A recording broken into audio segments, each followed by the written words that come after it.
হয়েছে? পরের বিবির মতো মন খারাপ করে বসে আছো কেন? কি আর করবো, মেলা অশান্তির ভিতরে আছি। কেন রে, তোমার কি হয়েছে একটু খুলে কও তো। আব্বা বলে দিছে এলাকার ছেলের সাথে যেন আমি কথা না কই। এটাই হলো সমস্যা।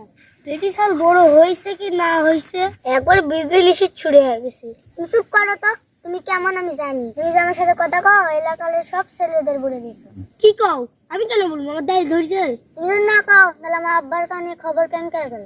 সেটাই তো চিন্তা করতেছি। খবর তোমার আব্বার কানে দেয় কে? শালা তুই আজকাল নিম্বারি বেটির সাথে কথা বলছু, খালি আমি নিম্বারি দিয়ে খালি একবার বলি, তারপর তুই ঘাল মোটকে তুই এলাকা তুল না। শালার বেটা প্রত্যেকদিন পেশা পেশ তোকে এত ধাবলাই, তাও তোর বাপক যা বলি তোর বাড়ি ছাড়া করুন, গাম ছাড়া করুন, তোর সব তো গোষ্ঠী কাছে চলে আসবি। আরে শালার বেটা কাছে ধরে এলি আলম শালা কাছে।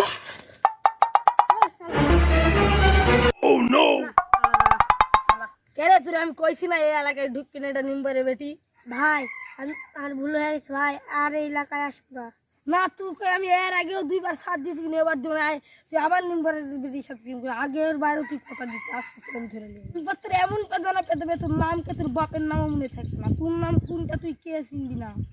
আচ্ছা ভাই, ওরা তুমি ছেড়ে দাও, আমি আর কথা দিচ্ছি আমি কোনোদিনও আর আসবো না। তোমার লজ্জা করে না? তুমি নিম্বারের মেয়ে, তুমি খেলে আনকান করেন সাংলাদের সাথে, তোমার লজ্জা করে না? তুমি নিম্বারের এলাকার বেটি হ্যাঁ, তুমি এই পাঙ্কির সাথে প্রেম করো কি লাইগা? এটা তো সৈন্যের পোলা, এর বাপের কিছু আছে? আর তোমার ওর কত কি? তোমার বাপ কি মাইনালি বেয়াদের বিয়া? যাই হোক, এবারের মতো ওরা ছেড়ে দাও, তুমি আর আসবে না।